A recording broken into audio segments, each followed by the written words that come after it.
Physical policy की help से आप डेफिशिएंट डिमांड, एक्सेस डिमांड दोनों को रिमूव कर सकते हैं, या फिर मॉनेटरी पॉलिसी की हेल्प से भी हम डेफिशिएंट डिमांड और एक्सेस डिमांड को रिमूव कर सकते हैं। फिजिकल पॉलिसी के अंदर हमारे पास 3 मेथड्स हैं, government expenditure, taxes, public borrowings. Monetary policy के अंदर हमारे पास 8 मेथड्स हैं। फर्स्ट, बैंक रेट और repo rate. Second, revenue, reverse repo rate. Third, open market operations. Fourth, cash reserve ratio. Fifth, statutory liquidity ratio. Sixth, margin requirement.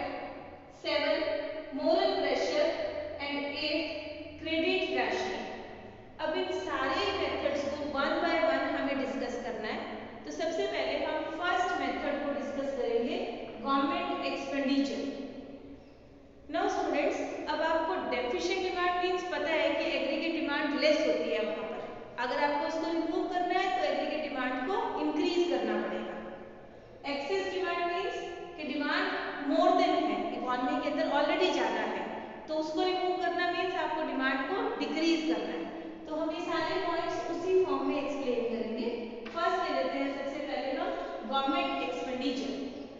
Government expenditure meaning सबसे पहले होता क्या है, हमारी गवर्नमेंट जो भी एक्सपेंडिचर करती है, चाहे वो सब्सिडी की फॉर्म में है, चाहे वो डिफेंस एक्सपेंडिचर है, चाहे वो रोड्स के ऊपर, डैम्स के ऊपर, ब्रिजेस की कंस्ट्रक्शन पर जो एक्सपेंडिचर होता है, सोशल वेलफेयर पर जो एक्सपेंडिचर होता है, किसी भी फॉर्म में जो गवर्नमेंट एक्सपेंडिचर होता है, या हम उस एक्सपेंडिचर की बात कर रहे हैं।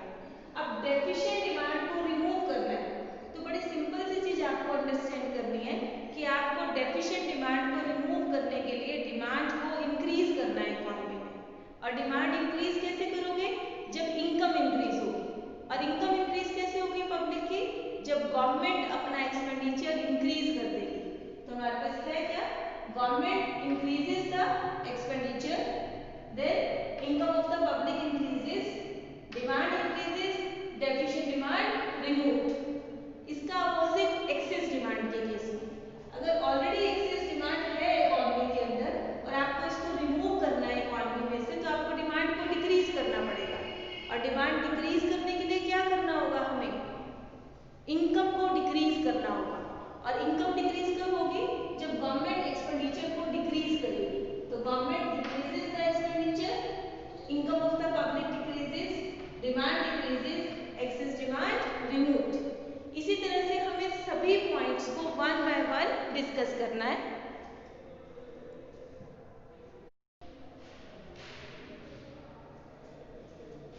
Now students, second physical policy का second method, second type, taxes. Now government imposes the taxes to the public. तो गवर्नमेंट जो है टैक्सेस को कैसे यूज करती है डेफिशिएंट डिमांड और एक्सेस डिमांड को रिमूव करने के लिए। सबसे पहले हम डेफिशिएंट डिमांड का केस करते हैं। डेफिशिएंट डिमांड में गवर्नमेंट को क्या करना है, डिमांड को इंक्रीज कराना है। और इंक्रीज कब होगा, जब इनकम इंक्रीज होगी। तो इनकम इंक्रीज करने के लिए गवर्नमेंट को टैक्स रेट्स को डिक्रीज करना पड़ेगा। तो government reduces the taxes, as a result disposable income increases. जो एक्चुअल इनकम है वो वहीं की वहीं है पब्लिक की, बट टैक्स डिक्रीज होने से इनकम का वो पार्ट जिसको वो कंज्यूम कर सकते थे, disposable income increases. Disposable income increases, demand increases, deficient demand removed. और इससे अपोजिट होगा एक्सेस डिमांड के केस में, गवर्नमेंट इंपोजेस द टैक्सेस, या तो वो न्यू टैक्स इंपोज कर देगी या एग्जिस्टिंग टैक्सेस को इंक्रीज कर देगी। When government imposes the tax or increases the tax, disposable income decreases, demand decreases, excess demand removed.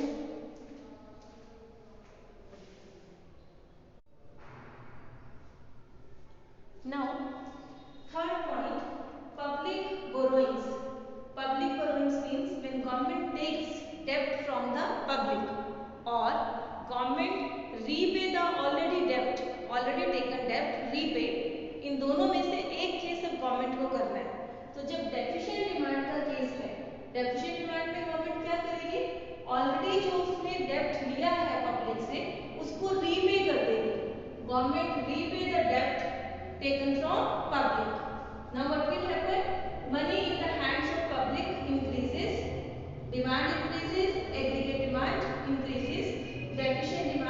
Removed. और इसका अपोजिट हो जाएगा हमारा एक्सेस डिमांड वाले केस में।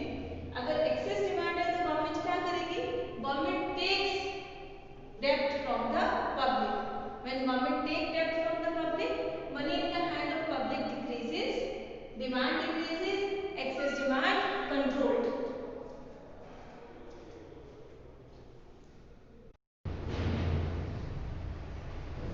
Now students, monetary policy. Monetary policy में क्या था? जब हम फिजिकल पॉलिसी डिस्कस कर रहे थे तो गवर्नमेंट डायरेक्ट अपने एक्सपेंडिचर को इंक्रीज या डिक्रीज कर रही थी। अब जब हम मॉनेटरी पॉलिसी के बारे में बात करेंगे तो मॉनेटरी पॉलिसी में आरबीआई की हेल्प से मनी की सप्लाई इकोनॉमी के अंदर इंक्रीज और डिक्रीज होगी। तो इसमें हम फर्स्ट पॉइंट करेंगे सबसे पहले बैंक रेट और रेपो रेट। तो पहले आप बैंक रेट रेपो रेट का मीनिंग एक्सप्लेन कर दोगे। When commercial bank takes loan from the RBI, whatever interest is charged by RBI from commercial bank, that rate of interest is known as repo rate और bank rate. Commercial bank जब loan लेते हैं RBI से तो जो rate RBI charge करती है उसको हम क्या बोलते हैं? बैंक रेट और रेपो रेट। अब अगर डेफिशिएंट डिमांड वाली सिचुएशन है तो आरबीआई क्या करेगा? RBI decreases the repo rate. और जब आरबीआई रेपो रेट को डिक्रीज कर देगा तो कमर्शियल बैंक जो रेट पब्लिक से चार्ज करते हैं लोन के ऊपर, वो मार्केट रेट ऑफ इंटरेस्ट जो है डिक्रीज कर देंगे। Commercial bank decreases the market rate of interest. अब जब market rate of interest decrease हो जाएगा यानी कि पब्लिक को जो लोन लेना है वो रेट ऑफ इंटरेस्ट डिक्रीज हो जाएगा तो पब्लिक ज्यादा से ज्यादा लोन की डिमांड करेगी। दैट मीन्स क्या होगा? Credit creation increases. Credit creation increases, money supply increases, demand increases, deficient demand removed. और इसका अपोजिट होगा बिल्कुल एक्सेस डिमांड में। अगर इकोनॉमी में ऑलरेडी एक्सेस डिमांड है तो आरबीआई क्या करेगा? इंक्रीज कर देगा रेपो रेट को। RBI increases the repo rate. और जैसे ही रेपो रेट इंक्रीज हुआ, commercial bank increases the market rate of interest. अब रेट ऑफ इंटरेस्ट हाई है तो पब्लिक लोन जो है वो ज्यादा नहीं लेगी, तो उससे क्या होगा? क्रेडिट क्रिएशन डिक्रीज हो जाएगा, मनी की सप्लाई इकोनॉमी के अंदर डिक्रीज हो जाएगी। तो money supply decreases, demand decreases, excess demand removed.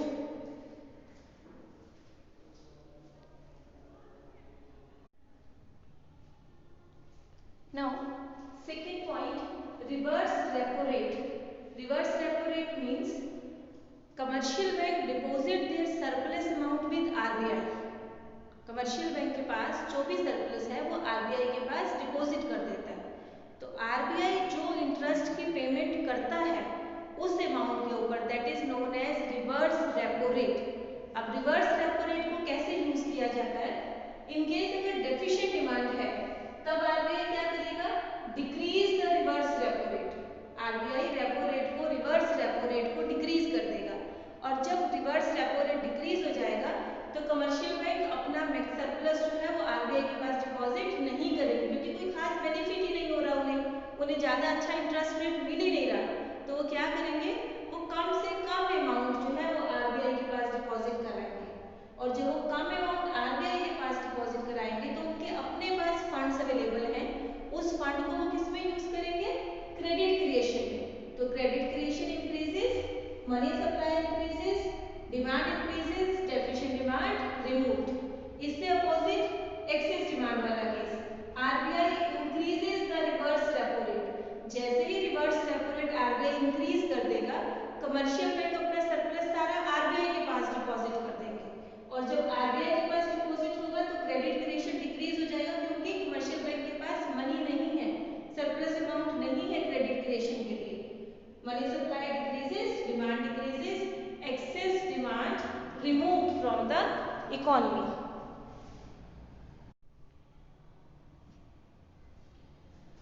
Now, third case, open market operations. Open market operations means RBI buy or sells the shares in open market on behalf of government. RBI या तो share को cell कर देगा या shares को bye कर देगा open market में। तो डेफिशिएंट डिमांड के केस में क्या करेगा? बाय कर देगा। जैसे ही आरबीआई ने शेयर्स को बाय किया, दैट मीन्स क्या हुआ कि मार्केट के अंदर लिक्विडिटी इंक्रीज हो गई, मनी इंक्रीज हो गई। तो as money supply increases demand increases, deficient demand removed. और इसका अपोजिट एक्सेस डिमांड में, एक्सेस डिमांड में आरबीआई क्या करेगा, आरबीआई सेल कर देगा शेयर्स। तो जैसे ही उसने इसको शेयर्स को सेल किया, liquidity decreases, money supply decreases, demand decreases, excess demand removed.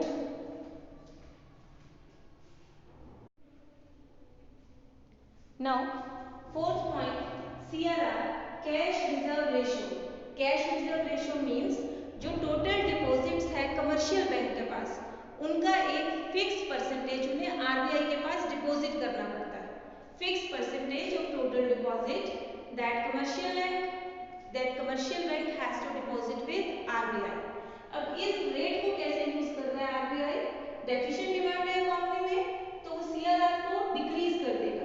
जब वो सीआरआर को डिक्रीज करेगा तो कमर्शियल बैंक के पास जो टोटल डिपॉजिट आया उसका कम परसेंटेज उन्हें आरबीआई के पास डिपॉजिट करना पड़ा, यानी कि बहुत सारा पोर्शन उनका उसके पास अपने पास रह गया जिसको वो यूज करेंगे क्रेडिट क्रिएशन के लिए।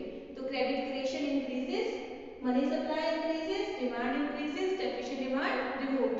और इसका अपोजिट एक्सेस डिमांड वाले केस में, एक्सेस डिमांड है तो आरबीआई ने क्या किया, सीआरआर को इंक्रीज कर दिया। CRR increases, credit creation decreases, money supply decreases, demand decreases, excess demand removed. Next इसके बाद आता है SLR, statutory liquidity ratio. Statutory liquidity ratio क्या है कि कमर्शियल बैंक को टोटल डिपॉजिट्स का कितना परसेंट लिक्विड एसेट्स के फॉर्म में रखना पड़ता है, तो बाकी को वो क्रेडिट क्रिएशन में यूज कर लेंगे। तो यहाँ पर भी आरबीआई कैसे करेगा, उसको SLR को डिक्रीज कर देगा। जैसे उसने एसएलआर को डिक्रीज किया, यानी कि वो क्या करेंगे, ज्यादा पोर्शन क्रेडिट क्रिएशन के लिए यूज कर सकते हैं, ज्यादा मनी को वो क्रेडिट क्रिएशन के लिए यूज कर सकते हैं। तो credit creation increases, supply of money increases, demand increases, deficient demand removed. और इसका अपोजिट हो जाएगा एक्सेस डिमांड के केस में, एसएलआर को क्या करेगा, यहाँ आरबीआई इंक्रीज कर देगा। तो जैसे ही उसने एसएलआर को इंक्रीज किया, दैट मीन्स कमर्शियल बैंक के पास क्रेडिट क्रिएशन के लिए जो अमाउंट है वो क्या हो जाएगा, डिक्रीज। तो credit creation decreases, money supply decreases, demand decreases, excess demand removed. Next इसके बाद आता है हमारे पास मार्जिन रिक्वायरमेंट। मार्जिन रिक्वायरमेंट है क्या, मार्जिन रिक्वायरमेंट मीन्स कि जब आप लोन लेते हैं, लोन लेते हुए उस लोन में जो आप एसेट गारंटी में देते हो वो एसेट की वैल्यू और उस एसेट के ऊपर कितना लोन आपको मिल रहा है उस अमाउंट का डिफरेंस। मार्जिन रिक्वायरमेंट क्या है, एसेट जो आप लोन लेने के लिए प्लेज में रखते हो, गिरवी रखते हो आप जो एसेट, उस एसेट की वैल्यू और उस एसेट का कितना परसेंट आपको लोन मिला वो अमाउंट, उन दोनों का डिफरेंस वो क्या है, मार्जिन रिक्वायरमेंट। जैसे सपोज अगर आपके जो एसेट जो आप लोन पे रख रहे हो उसका 80% आपको क्या मिल रहा है, लोन, तो 20% क्या हुआ, मार्जिन रिक्वायरमेंट। तो यहाँ पे क्या करेगा आरबीआई, अगर डेफिशिएंट डिमांड वाला केस है तो आरबीआई उस मार्जिन रिक्वायरमेंट को क्या कर देगा, डिक्रीज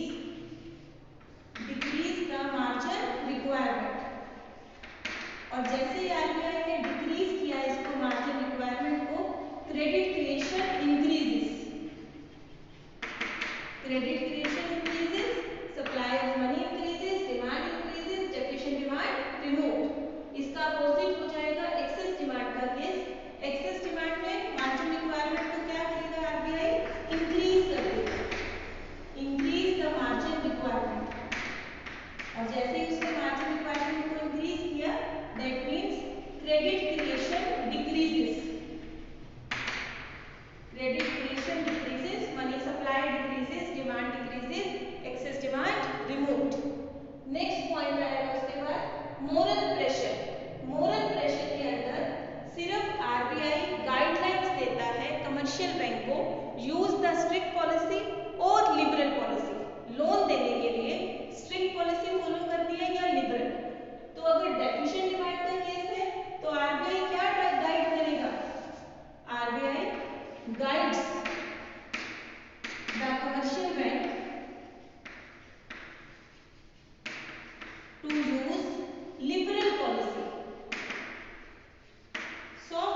कैसे किया जा सकता है। तो क्वेश्चन के अकॉर्डिंग अगर आपके पास क्वेश्चन में डेफिशिएंट डिमांड का सॉल्यूशन पूछा जा रहा है तो आप सिर्फ डेफिशिएंट